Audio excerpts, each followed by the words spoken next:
चलिए, so let's start. तो आज जो हम लोगों को एक टॉपिक डिस्कस करना है that is gender and social justice. What is that topic? Please take a note of it. Gender and social justice, लिखिए जल्दी से। Gender and social justice. And एक बार जस्ट सोच करके देखो कि gender justice and social justice ये दोनों क्या चीजें हैं। बहुत सारे एस्पायरेंट्स को हमेशा क्या लगता है कि जेंडर जस्टिस और सोशल जस्टिस ये दोनों ही सेम ही चीजें होती है। सेम नहीं है, ये दोनों ही आपके पास डिफरेंट डिफरेंट चीजें जो है आपके पास यहाँ पे होती है। समझने की कोशिश करते हैं कि जेंडर जस्टिस क्या है, सोशल जस्टिस क्या है। इस टॉपिक को ओवरऑल पढ़ने के लिए, gender justice and social justice को समझने के लिए सबसे पहले ना हमको इन दोनों के बीच का डिफरेंस समझना होता है। That what is gender justice and what is social justice. Second, इसके बाद में हम लोगों को देखना होता है कि हमारे पास क्या क्या कॉन्स्टिट्यूशनल सेफगार्ड्स हैं जो कि जेंडर जस्टिस या सोशल जस्टिस हमको यहाँ पर जो है वो दिलाते हैं कि कॉन्स्टिट्यूशन ने हमको क्या क्या सेफगार्ड्स है वो दे रखे हैं। थर्ड पॉइंट, अगर मैं इस टॉपिक को लेकर के देखूं तो मेरे को मेजर यहाँ पे जो भी इश्यूज हैं, करेक्ट, जो जेंडर के बेसिस के ऊपर आपके पास यहाँ पर होते हैं या सोसाइटी जो भी इश्यूज को लेकर के जो भी इश्यूज हैं, इन सबको को समझना होता है। फोर्थ, आप यहाँ पे देखते हो तो गवर्नमेंट ने क्या क्या मेजर्स आपके पास यहाँ पे दे रखे हैं, हम लोग उनको समझेंगे। फिफ्थ पॉइंट, अगर हम देखेंगे तो गवर्नमेंट ने क्या क्या वेलफेयर स्कीम्स आपके पास यहाँ पर लेकर के आ रखी है, उसको हमको समझना है। सिक्स पॉइंट, अगर हम यहाँ पे देखते हैं तो हम देखते हैं कि किस तरीके से हमको पॉलिटिकल एम्पावरमेंट, ये जेंडर एंड सोशल जस्टिस को रिमूव करने के लिए पॉलिटिकल एम्पावरमेंट आपके पास यहाँ पे किस तरीके से किया गया है, उसको देखना है। सेवेंथ पॉइंट यहाँ पर देखते हो तो हमको देखना है कि जुडिशरी का आपके पास यहाँ पर जो है वो क्या रोल है। एंड देन लास्ट में एट्थ पॉइंट हमको यहाँ पे देखना होता है what are still major challenges जिसकी वजह से आपको जेंडर एंड सोशल जस्टिस आज भी यहाँ पे लोगों को जो है वो नहीं मिल पा रहा है। तो सर सबसे पहले आप यहाँ पे कह रहे हो कि सर हमको डिफरेंस देखना है। हाँ, सबसे पहले हमको यहाँ पर डिफरेंस जो है वो देखना होता है। तो सर जेंडर और सोशल जस्टिस में सबसे पहली बात कि सर इनमें डिफरेंस क्या होता है। बहुत सारे लोगों को लगता है कि यही चीज जो है सेम ही चीजें होती है, सेम नहीं है। देखिए, सोशल जस्टिस ना प्लीज समझना ये एक बहुत ब्रॉडर व्यू है, बहुत ब्रॉडर व्यू है। जबकि जेंडर जस्टिस क्या होता है, ये सोशल जस्टिस का जस्ट एक पिलर है। क्या है? ये जस्ट आपके पास एक पिलर होता है। अब आप बोलोगे sir gender justice social justice का एक पिलर कैसे है? प्लीज समझना, प्लीज समझना। दो हाथों को लीजिए, अपने दोनों हाथों को लो, दोनों हाथों को लो। Gender justice is about giving something, correct? Gender justice is about giving, ये पॉजिटिव सेंस है। बट अगर मैं सोशल जस्टिस की बात करूं, it is about removing something, correct? सबसे आसान शब्दों में इसको ऐसे ही समझाया जा सकता है। Gender justice is about giving something, social justice is about removing something. अब सर इसका क्या मतलब हुआ? जेंडर जस्टिस का मतलब गिविंग समथिंग का क्या मतलब हुआ? गिविंग का मतलब के दो जेंडर्स को, दोनों मेल फीमेल, ठीक है, इन सबको इक्वल अपॉर्चुनिटीज प्रोवाइड करना, इक्वल जॉब्स प्रोवाइड करना, करेक्ट?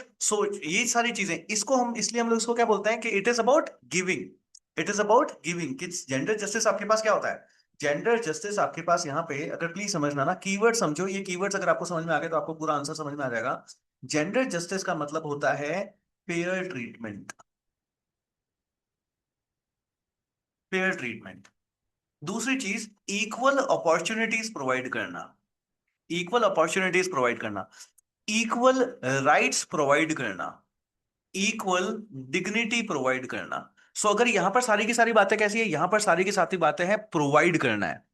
यस, यहां पर क्या है, सारी की सारी बातें प्रोवाइड करना है। जैसे प्लीज समझो, दो चीजें होती हैं। एक के एक इंसान कहता है ना कि सोशल इनजस्टिस आपके पास यहाँ पे हो रहा है, तो हम उसको कुछ दें और दे करके हम उसको अपलिफ्ट करें, it is one form of social justice. एक, उसकी ऐसी हालत क्यों है उसको रिमूव करना, it is second form of social justice. तो जो देने वाली बात है ना, वो आपके पास जेंडर जस्टिस के अंदर आपके पास यहाँ पर चीज आई। कैसे आई है, हम इसको पूरा का पूरा अभी जो है वो देखते हैं। बट पहले समझना है कि gender justice and social justice दोनों ही अलग अलग आपके पास यहाँ पर जो है वो चीजें होती है। क्लियर यहाँ तक? जबकि सोशल जस्टिस को हम यहाँ पे बोलेंगे तो क्या होगा, सोशल जस्टिस का सबसे पहला और वर्ड जो वन वर्ड में अगर हम इसको सीखें तो इसको हम हमेशा कैसे लिखते हैं? Sir it is about removal of inequalities, removal of inequalities.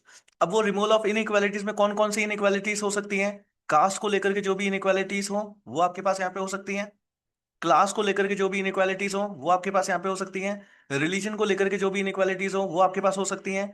Economy को लेकर के जो भी इनइक्वालिटीज हो वो आपके पास हो सकती हैं। पॉलिटिक्स को लेकर के जो भी इनइक्वालिटी, पॉलिटिकल इनइक्वालिटीज जो है, तो किसी भी तरीके की इनइक्वालिटी को रिमूव करना, वो आपके पास सोशल जस्टिस का पार्ट जो है आपके पास यहाँ पे होगा। करेक्ट, वो आपके पास यहाँ पे सोशल जस्टिस का पार्ट जो होगा। तो इज दिस क्लियर कि sir gender justice and social justice दो अलग अलग चीजें हैं। Gender justice is basically a part of social justice.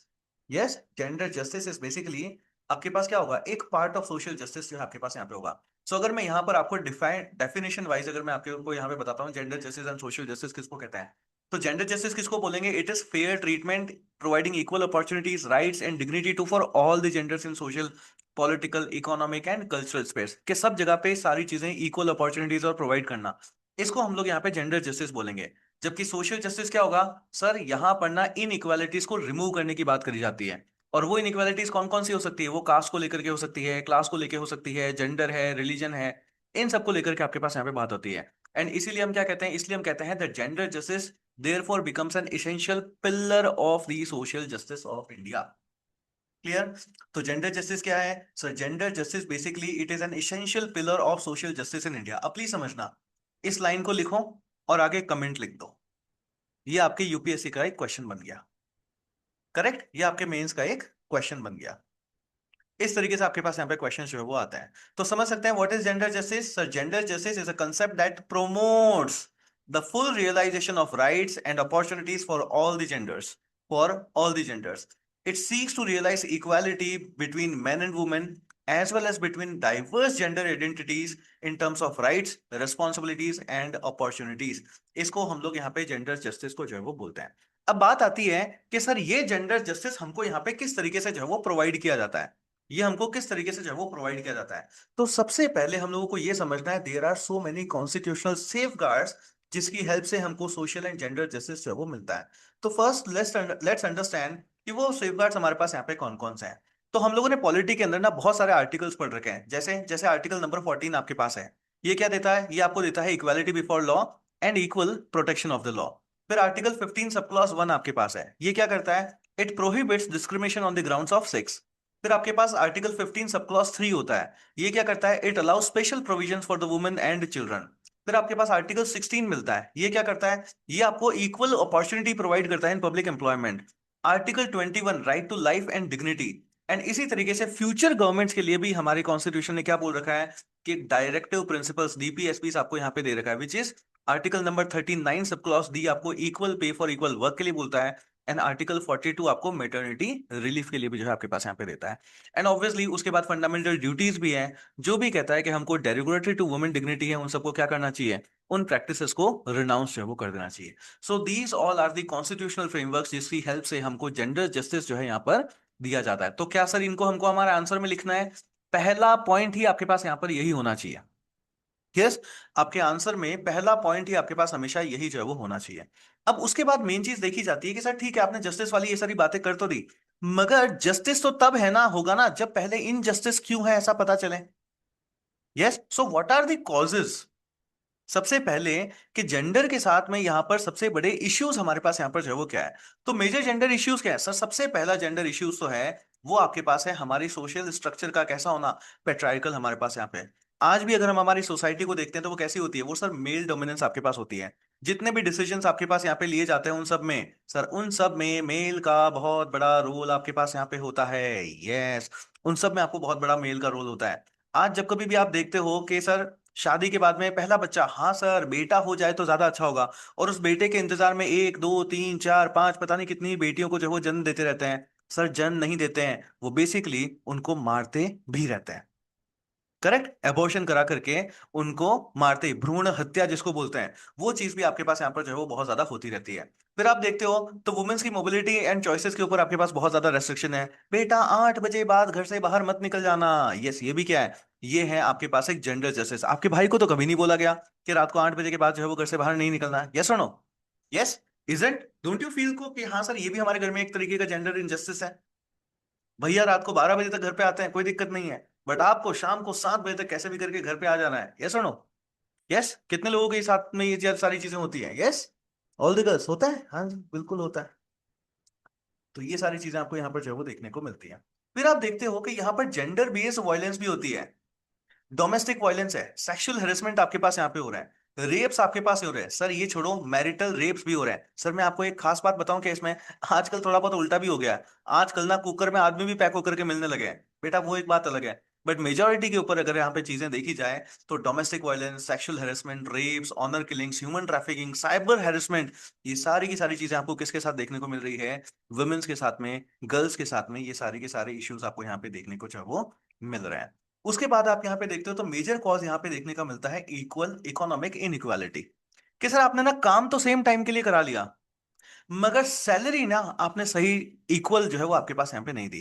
तो ये जो सैलरी के अंदर आपके पास यहाँ पे गैप होता है, ये भी क्या है? एक बहुत बड़ी इनइक्वालिटी आपके पास है।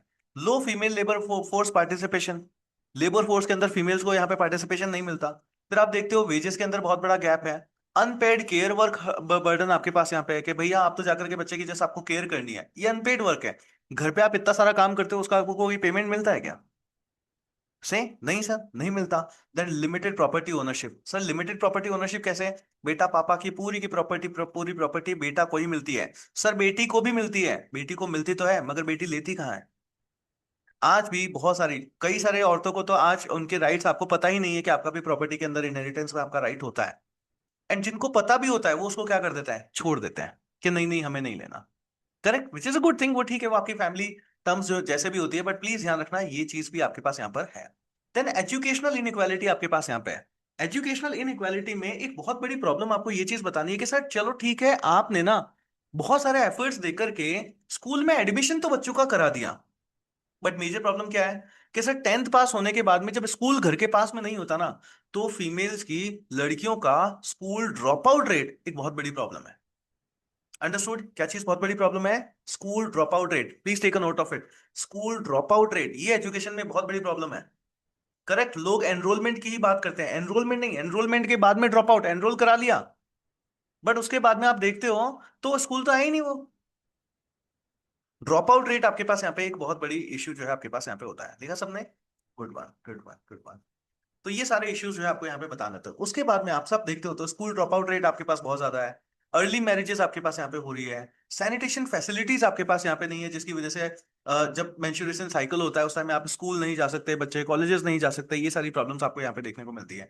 अरे इवन थोड़ो बच्चों के साथ में ये देखो, a scientist recounts discrimination eight work place, उनके साथ में भी जो है यहाँ पर ये इस तरीके की चीजें जो है वो होती है। फिर हम देखते हैं तो पॉलिटिकल अंडर रिप्रेजेंटेशन आपको यहाँ पे देखने को मिलता है। अंडर रिप्रेजेंटेशन मींस कि सर 100 में से फीमेल्स यहाँ पर कितनी है? बहुत ही कम। ये हर जगह ही है, पार्लियामेंट में भी है, स्टेट लेजिस्लेचर में भी है, हायर ब्यूरोक्रेसी में भी आपको यही प्रॉब्लम देखने को मिलती है, कॉर्पोरेट लीडरशिप में भी आपको यही सारी की सारी प्रॉब्लम्स है वो देखने को मिलती है।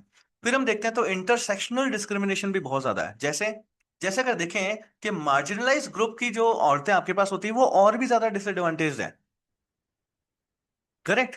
ओवरऑल वुमेन्स में, अगर हम वुमेन्स में भी देखें ना, 100 वुमेन्स को अगर हम देख लें, तो उसमें से जो भी एक सेक्शन होगा जिसकी अलग ही प्रॉब्लम होगी, ये दूसरा सेक्शन होगा जिसकी आपके पास एक अलग ही प्रॉब्लम जो है वो देखने को मिलती है, जिसको कोई भी एड्रेस आपके पास यहाँ पे नहीं जो है वो कर रहा होता है। तो ये क्या है? ये सारे के सारे मेजर इश्यूज हैं। क्लियर? यस। तो हमने क्या क्या चीजें देखी? सबसे पहले हमने देखा कि सर जेंडर जस्टिस अलग चीज होती है, सोशल जस्टिस अलग चीज होती है, and gender justice is basically one pillar of social justice. ये पॉइंट क्लियर हुआ? सेकेंड पॉइंट हमने देखा कि सर कौन कौन से हमको आर्टिकल्स, कॉन्स्टिट्यूशनल फ्रेमवर्क हमको कौन कौन से मिले हैं जिसकी वजह से हमको जेंडर जस्टिस जो है वो सेफ गार्ड किया जाता है। कौन कौन से आर्टिकल्स आपको मिल गए? सर आर्टिकल 14 है, 15 है, आर्टिकल 21 है। करेक्ट, ये सारे फंडामेंटल राइट्स भी है, डीपीएसपी भी है, इन सबके थ्रू जेंडर जस्टिस को आपके पास यहाँ पे अश्योर किया जाता है। एंड देन उसके बाद में हमने देखे what are the major issues, क्या क्या मेजर इश्यूज आपके पास यहाँ पे है जिसकी वजह से जेंडर जस्टिस जो है आपके पास यहाँ पे नहीं मिल पाता है। अब बात आती है कि सर गवर्नमेंट ने क्या किया। करेक्ट, अगर ऐसा है भी तो गवर्नमेंट जो है आपके पास यहाँ पे क्या कर रही है? तो गवर्नमेंट ने टाइम टू टाइम बहुत सारे लीगल रिफॉर्म्स आपके पास यहाँ पर जो है वो लेकर के आए, जिनको कि आपके अपने आंसर में जो है वो लिखना होता है। क्या क्या लीगल रिफॉर्म्स है? सर सबसे पहले डाउरी प्रोहिबिशन एक्ट लेकर के आया गया 1961 के अंदर। उसके बाद आप देखते हो तो protection of women from the domestic violence, जो भी घर में वायलेंस होती है उससे बचाने के लिए आपको ये एक्ट लेकर के आया गया। वर्क प्लेस के अंदर सेक्सुअल हेरेसमेंट आपके पास बहुत ज्यादा होता है, जिसको लेकर के आपने विशाखा गाइडलाइंस के बारे में जो है वो सुना होगा। वही चीज आगे जाकर के आपके पास एक्ट बनता है जिसको sexual harassment of women at the workplace act 2013 आपके पास बोला जाता है। Then criminal law amendment act 2013 आपके पास लाया गया। एंड मैटरनिटी बेनिफिट्स देने के लिए आपके पास यहाँ पे maternity benefit amendment act of 2017 आपके पास यहाँ पर है। तो इन सारे एक्ट्स को जो है आपको हमेशा अपने आंसर के जो अंदर जो है वो लिख देना होता है। अब बात आती है, चलो सर ठीक है, आपने गवर्नमेंट के मेजर्स है वो बता दिए। इसके अलावा क्या, इसके अलावा there are so many welfare schemes जिनके बिना भी आपका आंसर क्या है, हमेशा अधूरा जो है रहेगा। सबसे पहला कौन से वेलफेयर स्कीम है सर? सबसे पहली है बीबीबीपी। सर ये बीबीबीपी क्या होता है? ये होता है बेटी बचाओ बेटी पढ़ाओ। यस, बेटी बचाओ बेटी पढ़ाओ, बेटी बचाओ बेटी पढ़ाओ अभियान, ये आपके पास यहां पर हुआ। तो बेटी बचाओ बेटी पढ़ाओ अभियान लेकर के आए आप। यस। इसके अलावा आपको सुकन्या समृद्धि स्कीम के बारे में जरूर लिखना है। सुकन्या समृद्धि स्कीम, ये बेसिकली क्या है? ये फंड फंड वाली स्कीम है ना, पैसा सेव किया जाता है इसके अंदर। तो गवर्नमेंट बैंक सेविंग स्कीम आपके पास यहाँ पे है। एंड प्लीज ध्यान रखना, it is a part of Beti Bachao Beti Padhao scheme. Beti Bachao Beti Padhao scheme का पार्ट आपके पास यहाँ पे होता है। इसके अंदर 200 मिनिमम आप 250 रुपए फाइनेंशियल ईयर के अंदर इन्वेस्ट कर सकते हो, और आप चाहो तो 1.5 लाख रुपए तक भी आप यहाँ पे चाहो एक साल में इन्वेस्ट। तो मिनिमम और मैक्सिमम दोनों ही कैप है, यहाँ पे ध्यान रखना है ना। इसके अंदर पॉइंट में आपको यूपीएससी प्रीलिम्स के अंदर फंसा सकता है। देन एलिजिबिलिटी आपके पास यहाँ पे, गर्ल की जो एज है वो कितनी होनी चाहिए? 10 साल से कम आपके पास यहाँ पे होनी चाहिए अकाउंट ओपन करते टाइम में। और अकाउंट की भी लिमिट है, ओनली 1 अकाउंट पर गर्ल चाइल्ड। एक लड़की का एक ही अकाउंट आप यहाँ पे खुलवा सकते हो, और मैक्सिमम 2 ही गर्ल चाइल्ड जो है आपके पास यहाँ पे हो सकती है एक फैमिली की। करेक्ट। तो इन सारे पॉइंट्स के बारे में जो है उसको लेकर के आपको ध्यान रखना है। उसके बाद आप यहाँ पे देखते हो तो एक आपके पास वन स्टॉप सेंटर आपके पास यहाँ पे आया है, कि एक ऐसा सेंटर जहां पर एक लड़की अगर चली जाए तो उसकी सारी की सारी प्रॉब्लम्स आपके पास यहाँ पर जो है वो सॉल्व हो जाती है। अब बेसिकली ये किसके लिए है? बेसिकली ये उन गर्ल्स के लिए है, उन वुमेन्स के लिए है जो कि वायलेंस, यस वायलेंस आपके पास यहाँ पे इंपैक्टेड होती है। तो it is to support women affected by violence in private and in public spaces, within the family community या वर्क प्लेस, कहीं पर भी अगर आपके पास किसी तरह की कोई भी वायलेंस होती है तो क्या करना है सर? बेटा पहले तो उसको भी सामने से एक थप्पड़ मार के आनी है ना। वायलेंस जस्ट सेकंड ही आना है, अपनी पूरी ताकत से लड़ करके फिर आना है, और उसके बाद कहाँ जाना है? उसके बाद जाना है वन स्टॉप सेंटर के ऊपर। Clear sir? One stop centre कौन लेके आया? Women and child development department के अंडर जो है ये आपके पास आता है। Clear? Women and child development department के अंदर आपके पास यहाँ पे आता है। उसके बाद आप देखते हो तो मिशन शक्ति आपके पास यहाँ पे है। करेक्ट, मिशन शक्ति भी जो है आपके पास यहाँ पे है। तो बहुत सारी चीजें करते हैं ये मिशन शक्ति ऑर्गेनाइजेशन। ये अब देखते हो ना, इस तरीके की जब ये न्यूज आती है तो आपको यहां से हमेशा एग्जाम्पल्स मिलेंगे। मेंस के अंदर आंसर राइटिंग करने के लिए आपको बहुत सारे एग्जांपल्स मिलेंगे। यहीं से देखो, इस न्यूज को आपने पढ़ा होता तो आपको पता चलता, अच्छा मिशन शक्ति ने क्या किया कि सर इन्होंने ऑर्गेनाइज किया है एक मेडिटेशन सेशन ऑर्गेनाइज किया है ड्रग डी एडिक्शन सेंटर के अंदर। फिर इन्होंने क्या किया, जम्मू के अंदर अगेन ड्रग अवेयरनेस को लेकर के आपके पास यहाँ पे एक सेशन अपनाया। उसके बाद आप देखते हो ओडिशा मिशन शक्ति में इन्होंने भी आपके पास यहाँ पर क्या है कि सर सेशंस जो है आपके पास यहाँ पे कंडक्ट करा है। तो इन सब के बारे में आपके पास यहाँ पर जो है वो लिख देना है।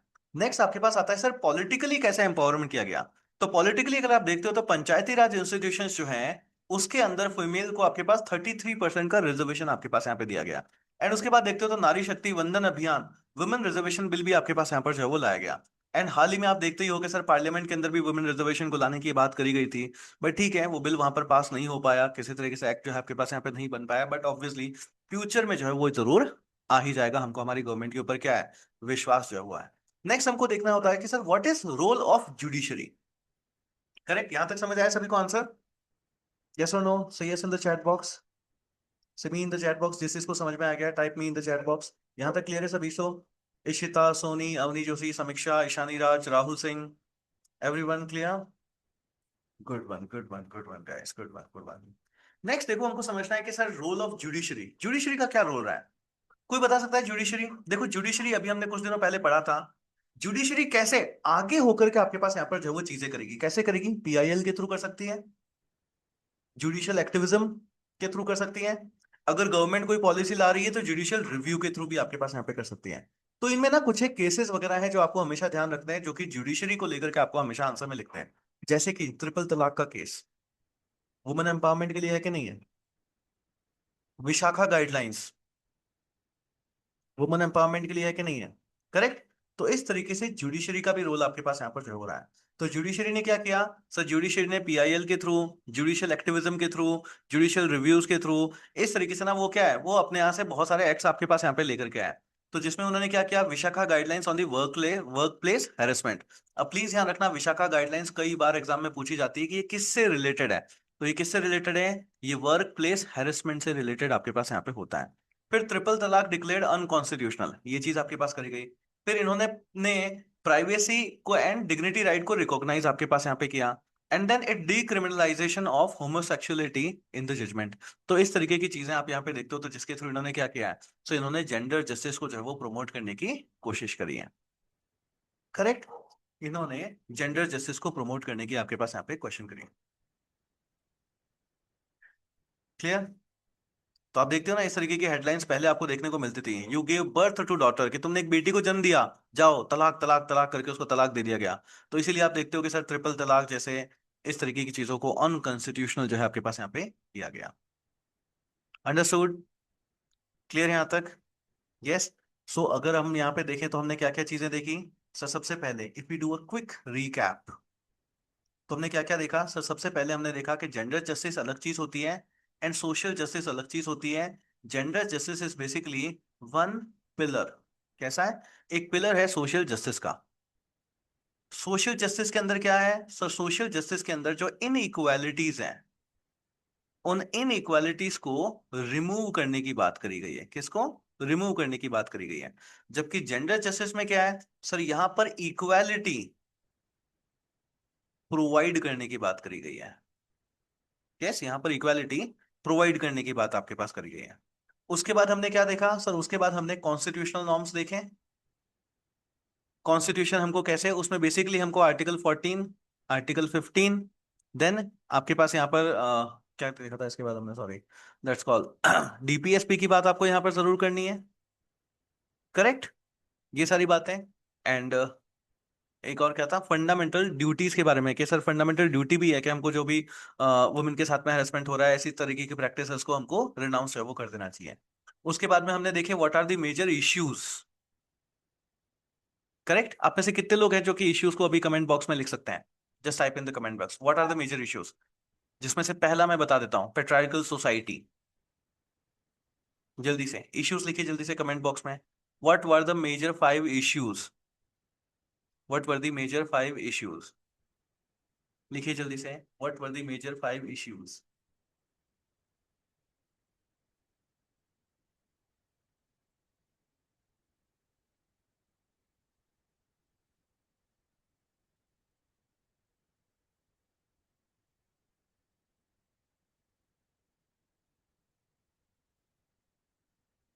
लिखिए जल्दी से, what were the major 5 issues?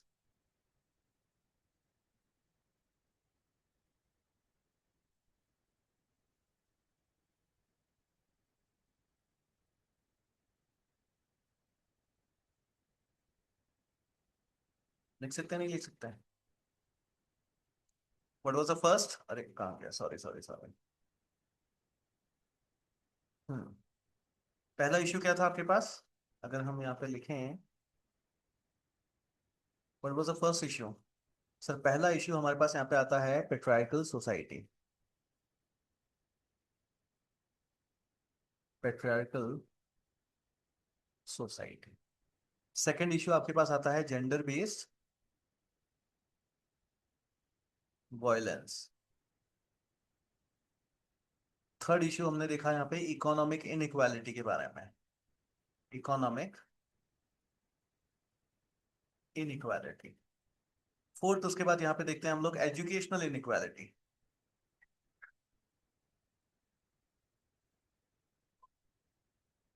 Correct. उसके बाद में हम लोगों ने यहाँ पे फिफ्थ देखा था इंटरसेक्शनल इनइक्वालिटी या डिस्क्रिमिनेशन जो आपके पास यहाँ पे होता है। करेक्ट, ये सारी चीजें हमने देखी थी। उसके बाद में हम लोगों ने देखा था what are the rules of government जो है वो सर आपके पास यहाँ पे क्या क्या कर रही है। तो मेजर मैंने आपको स्कीम्स बताई, मेजर मैंने आपको यहाँ पे बहुत सारे लॉज बताए कि सर गवर्नमेंट कौन कौन से लॉज जो है आपके पास यहाँ पे लेकर के आ रही है। तो आपको मेजर कौन कौन से लॉज याद रखने हैं? करेक्ट। सबसे पहला हमको डाउरी से रिलेटेड एक लॉ याद रख लेना है कि सर डाउरी प्रोहिबिशन एक्ट आपके पास है 1961। उसके बाद में आपको यहाँ पे protection of women act, protection of women from domestic violence, इस एक्ट को आपको याद रख लेना है। ये कब आया था? 2005 के अंदर। उसके बाद sexual harassment at work place, sexual harassment at work place, ये जो है वो ध्यान रखना है। And then maternity benefits, maternity benefits इनको जो है आपके पास याद रखना है। नेक्स्ट उसके बाद में हम लोगों ने देखी थी वेलफेयर स्कीम्स। वेलफेयर स्कीम्स, तो मेजरली कौन कौन सी वेलफेयर स्कीम्स याद रखनी है सर? सबसे पहली बेटी बचाओ एंड बेटी पढ़ाओ। एंड बेटी बचाओ बेटी पढ़ाओ का ही पार्ट आपके पास कौन सी है? सुकन्या समृद्धि स्कीम। सुकन्या समृद्धि स्कीम, ये आपके पास इसी की पक्का पार्ट जो है आपके पास यहाँ पे हो जाता है। इसके अलावा हमने क्या देखा? One stop centre. ये वन स्टॉप सेंटर आपके किससे रिलेटेड है? वॉयलेंस। ये जो है आपके पास यहाँ पे वॉयलेंस से रिलेटेड है। एंड देन हमने इसके बाद में देखा था मिशन शक्ति। मिशन शक्ति, अंडरस्टूड? यस, ये सारी की सारी चीजें याद हो जाएगी। ये सारी की सारी चीजें याद हो जाएगी। एंड देन हम लोगों ने देखा what is the role of judiciary. Judiciary के रोल के अंदर क्या क्या याद रखना है? सबसे पहले Vishakha guidelines.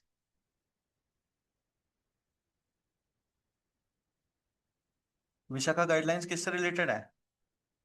Work place harassment.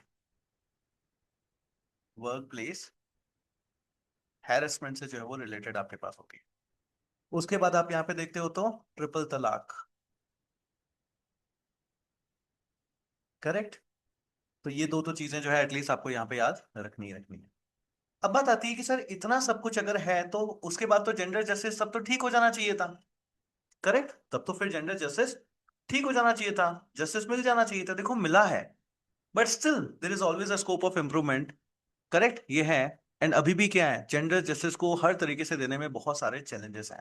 तो आपको हमेशा इन चैलेंजेस के बारे में ध्यान रखना है, और इन चैलेंजेस के साथ ही आप क्या करोगे, हमेशा अपने आंसर को कंक्लूड करोगे, क्योंकि इसको लेकर के भी बहुत सारे क्वेश्चंस आपके पास यहाँ पे आते हैं। तो पहला चैलेंज आपके पास यहाँ पे क्या है सर? पहला चैलेंज आपको यहाँ पे देखने को मिलता है deep rooted patriarchy. Deep rooted patriarchy, male dominance ना इतना आपके पास यहाँ पे सोसाइटी में कूट कूट करके भरा हुआ है। आप उसको इतना आसानी से जो है वो कैसे से जो है वो जाने दोगे?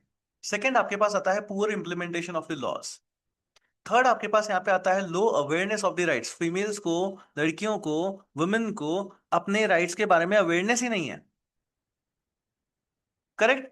आज भी आप कितनी सारी शादियों में देखोगे कि लड़के के घर वाले बहुत सारे आराम से जो कहते हैं कि दहेज मांगते हैं, और लड़की कुछ भी नहीं बोलती। देन डिजिटल जेंडर डिवाइड आपके पास यहाँ पर है। Stereotyping in media and society आपके पास यहाँ पे है। And then violence against women despite legal safeguards. के लीगल सेफगार्ड्स है तो सही sir, but how many of you people are using it? कितनी लड़कियां हैं जो इसको यूज कर रही हैं? करेक्ट, अभी भी इसको यूज जो है वो नहीं कर रही है। तो ये आपके पास यहाँ पे सारे के सारे चैलेंजेस जो है वो होते हैं। जेंडर जस्टिस को लेकर के, जेंडर प्रॉब्लम, वुमेन्स को लेकर के प्रॉब्लम को, और भी बहुत सारे आपके पास यहाँ पे इश्यूज हैं। ठीक है, तो इनको हम हमारे नेक्स्ट लेक्चर्स के अंदर जो है वो देखेंगे। तो कल भी हम यहाँ पे लेक्चर्स करेंगे जिसमें हम लोग इस इश्यू को देखेंगे, उसको भी जो है आपको जरूर अटेंड करना है। Correct. So thank you so much for joining in. Let's end the recording.